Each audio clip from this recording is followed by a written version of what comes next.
ఇప్పుడు గుంటూరు కారం సినిమాలో పాఠం చూసారు, కుర్చీ మడత పెడతారని. ఆంధ్రప్రదేశ్ రాజకీయాలు అలాగే మడత పెట్టి బటన్ రెడ్డిని ఇంటికి పంపించే రోజు దగ్గరలో ఉందండి, మీరు ఎక్కువ కంగారు పడకండి అని చెప్పి చెప్తూనే ఉన్నారు. ఎక్కువ ఎండల్లో తిరగకండి మీరు అని చెప్పి ఇదే మాట గట్టిగా వినిపిస్తుంది. ఎక్కడ చూసినా కుర్చీ మడత పెట్టండి, మేము పెడతాం మడత. ఈసారి 2024 వర్డిక్ట్ చాలా అద్భుతంగా ఉంటుంది. శ్రీకాకుళంలో మెయిన్ ఏంటంటే 7 రోడ్ జంక్షన్ అని ఒకటి ఉంది. భిక్ష పెట్టిన నందమూరి తారక రామారావు గారి దగ్గర భిక్ష పెట్టిన రాజకీయ భవిష్యత్తు ఇచ్చినటువంటి చాలామంది అన్ని రకాల పార్టీలు మారి మారి మారి ఈ రోజున వైఎస్ఆర్సీపీ వైపు కొంతమంది ఉండి వాళ్ళు మాట్లాడే మాటలకి సరిగ్గా సమాధానం మా కూనరవి చెప్తాడు, స్పీకర్ తమ్మినేని సీతారాం గారికి. కూనరవి అద్భుతమైన మెజార్టీతో గెలుస్తాడు అక్కడ. వీళ్ళకి అయిపోయిందండి, టైం దగ్గర పడిపోయింది. ఇప్పుడు ఎప్పుడైతే 175 అని విర్రబీగుతున్నారో అటు 5 తీసే మధ్యలో 7 తీసేసాం అనుకోని 15 ఉంటుంది. పోనీ ఇటు 5 తీసేస్తే 17. అంతకుమించి వీళ్ళకి ఎక్కువేమి రావు. రైతులు, చిన్న చిన్న వ్యాపారాలు చేసుకున్న రోడ్డు సైడ్ ఉన్న టీ షాప్ వాళ్ళు వృద్ధులు ఏం చెప్తున్నారంటే, అయ్యా ఇప్పుడు చంద్రబాబు నాయుడు గారు వస్తారు, ఈసారి కూటమి అద్భుతంగా బ్రహ్మాండంగా పరిపాలిస్తుంది. పవన్ కళ్యాణ్ గారు పేదవాడి పక్కన పవన్ కళ్యాణ్ గారు ఒక ఆశా కిరణంలాగా ఉన్నారు మా అందరికీ, కాబట్టి తీర్పు అద్భుతంగా ఉంటుంది. దగ్గరుండి పనిచేయిస్తాడు పవన్ కళ్యాణ్ గారు మంత్రులందరినీ. సో మాకు అద్భుతం, ఇంతకన్నా ఇలాంటి టైం మళ్ళీ రాదు మాకు.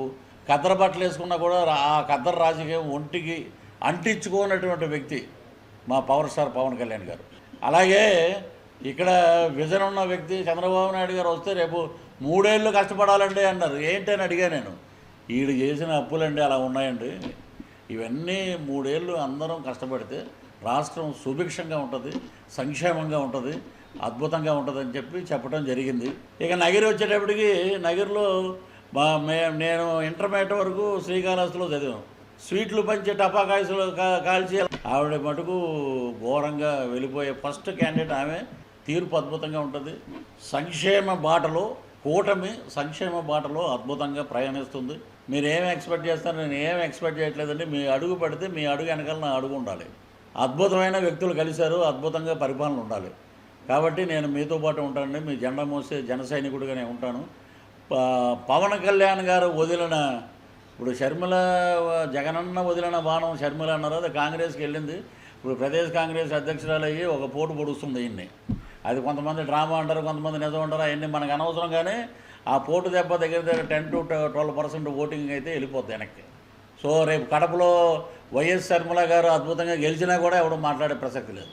అలా ఉంది తీర్పు. అయితే ప్రజలు ఏకపక్షంగా ఉన్నారండి, ఏకపక్షంగా కూటమిని గెలిపించడానికి. ఒక నగిరికి వెళ్ళి మేము స్వీట్లు పంచి టపాకాయలు కాలుస్తాం, ఫస్ట్ ఓటమి అక్కడ.